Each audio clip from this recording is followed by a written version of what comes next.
I mean, so much to talk about with you guys. For the past 10 days, I've been, swimming in your world, and I love it. But like, I mean, so many accolades, nighttime, CCMA award winners, Juno Awards, the whole 9 yards.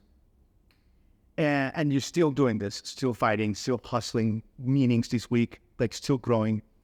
But is there a period, like, you guys, that you guys can kind of smell the flowers and be like, hey, guys, like, it's great that we're still growing, but man, like, let's take like a deep breath, and we're accomplishing something. Like, we are leaving like a legacy in country.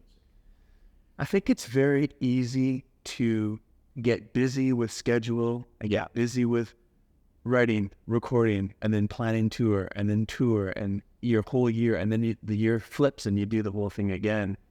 And I know we practice taking moments within those moments to appreciate what's going on. Sure.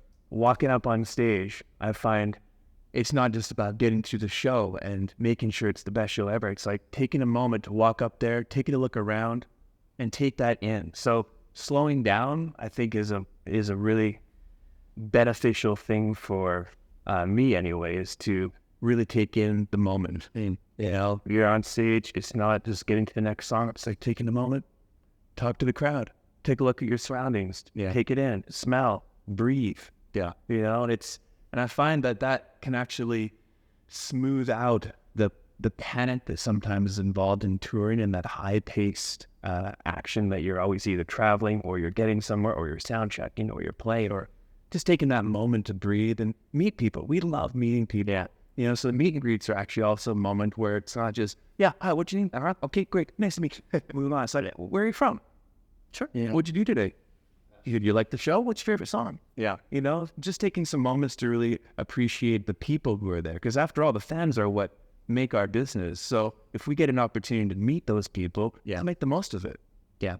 Is that what makes CMA Fest like so special, guys? And I'm sure you guys like love it. It's like the whole mixture. Like, not only your performance, which is gonna be great, but just like meeting the people, seeing the faces, and kind of hearing the stories. Yeah, you get to do those fan zones, and those.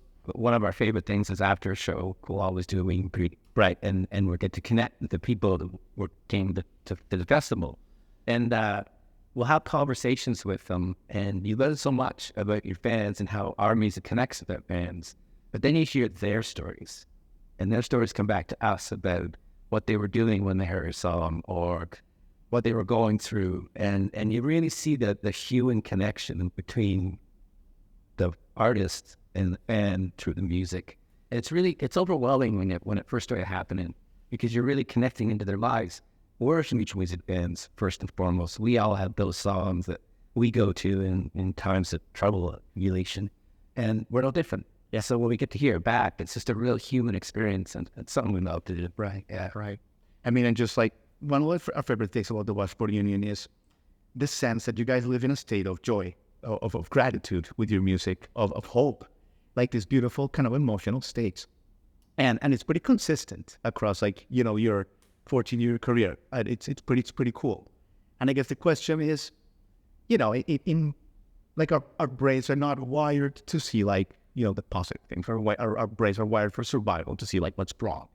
How have you guys been able to kind of like incorporate this into your art? So like, it's like the emotional home of the Washboard Union's musical DNA. It's really impressive. And I think that it's easy to get hung up on the things that are happening around you, and it's easy to get down. And there are a lot of important emotions to explore that can be transformational, that are sad or lonesome, or a lot of those things. But I think there's something unique about being really positive people and providing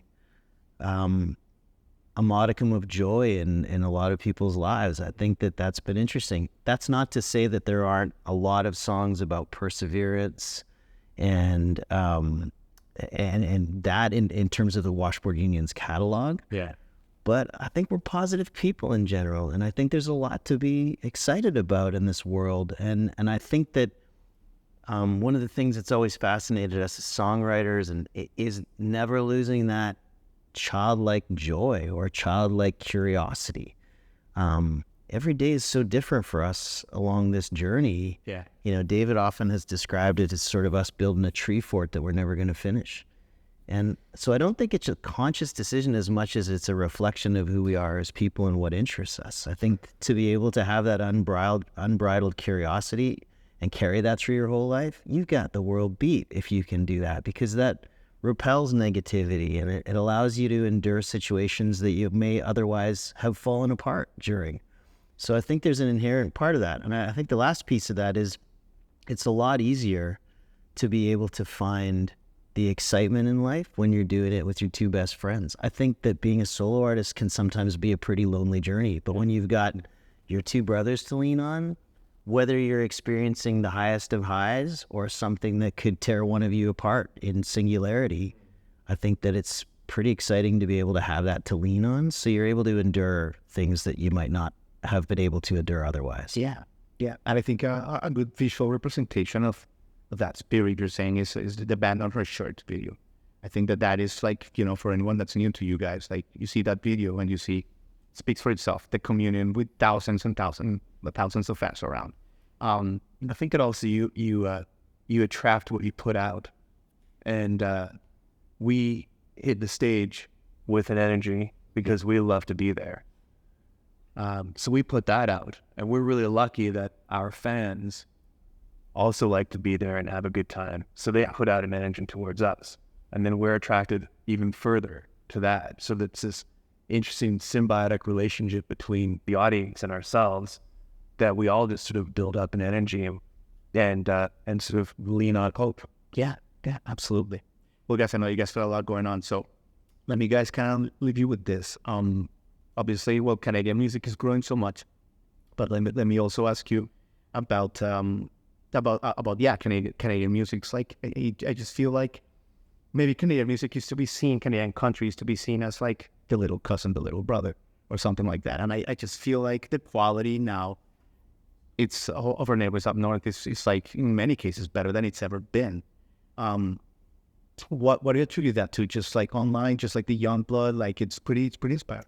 There's a lot of great music being made, and I think we're very proud of where we came from, but being Canadian was never necessarily quite at the center of it. It was just the music we wanted to create. Most people ask us what part of the U.S. we're from. Yeah. When we're playing internationally. We're proudly from British Columbia, which is a really unique place in the world. It's beautiful, and it really is, man. And when you're gone long enough, you sure miss those mountains and those forests and that. But I would say that Canadian artists have always been that way. They've always been pioneers. We make great bands. We make great artists in general. We make great comedians. It's just what Canada does. And so I think we lean on each other and we watch what each other do. And that's what sort of raises the bar, sort of an all boats rise with the tide kind of a thing, that the music just keeps getting better and better because there are better Canadian artists creating great music. And, I think also that idea of borders has really been elevated. It's mirrored now, with how transparent social media is, and, the way that the world is becoming sort of one country as far as that goes. There's this like unconscious that just permeates the world. So, I mean, does a border really matter anymore? And I just think that's almost an old way of thinking that the borders are some data, because they're not. It's just this, it's just one voice that comes through, whether you resonate to it or you're not. Here's where you are, and you don't have to be afraid of metric. So we were down in Texas, actually, one of our first times playing down there. Yeah, and we were blown away. We got a standing ovation, and I remember talking to some people after the set, and I said, we obviously didn't expect that, and be Canadian. Then they said, we don't care where you're from, we just care about good music. Good music is good music, and I thought that's the spirit. That's how it was. And they said they'd tell us. They tell us when they hear it. They said they tell us when they hear it. Amazing. Do you guys ever pinch yourselves that you're still doing this, and the way that, like, the band was born, obviously Step Brothers and that whole thing? Do you guys ever be like, wow, like, what are the odds of that? Like, one in a billion. It's a magical journey you guys are on. I do it every show. It hurts. When we started, we started in little basements and just getting together, jam, and Tuesday nights, we called it Trucker Tuesday, go down to the basement and do a little show on Tuesday nights. And it just kind of grew from that. It was just did it for passion and did it for love. And whenever we're playing on a big show, a big stage, I always look across and I always think, we've done okay for Tuesday Night Truck India State. Yeah, I still see. I mean, we've been, buddies and brothers since we were kids, but I still see 13-year-old Aaron the weekend that our parents pulled us together to go on a camping trip every time. We could be standing in front of 15,000 people, and that's still who I see. And so, if you can have that for the rest of your life, yeah, it's not lost on us that we're blessed to be able to do the things we get to do. I'm always mystified by staring out at someone and trying to understand how they found their way to us, like in the crowd. And I kind of get fixed on that. And it's an incredible piece because you're kind of like, how in the world, when we're this far from home, did you find us? And how did you learn the words to that song and make it part of your life? Yeah, because that's the good stuff. That's when I think back about being a music fan, we were diehard music fans and still are. I knew every word to my favorite band's music. And that moment when you get to sing with them when they're performing is like, that's magical. And that's what makes you stick with a band forever. So when you can have the kind of fans that we've been lucky enough to have along the way who feel that way about our music, it's like energy drink that, you're just constantly powering you to do the next thing and do it better and make that connection. So yeah, it's not going to slow down ever. And technology allows that as well with, your listeners right now will find their way to our music via different technology than they would have in the past. In fact, and that's a beautiful thing. Yeah, absolutely. Caswell, you guys have said it all. Thank you for building this beautiful treehouse. There's definitely a treehouse because we're lucky to be part of a little branch in it, this magical journey in 2024. Thank you guys so much. Thank you, brother. Thank you so much. Hi, everybody. Thanks for watching. Subscribe here for the latest from the show. Also, be sure to check out more of the best clips from J-Rod Concert Media.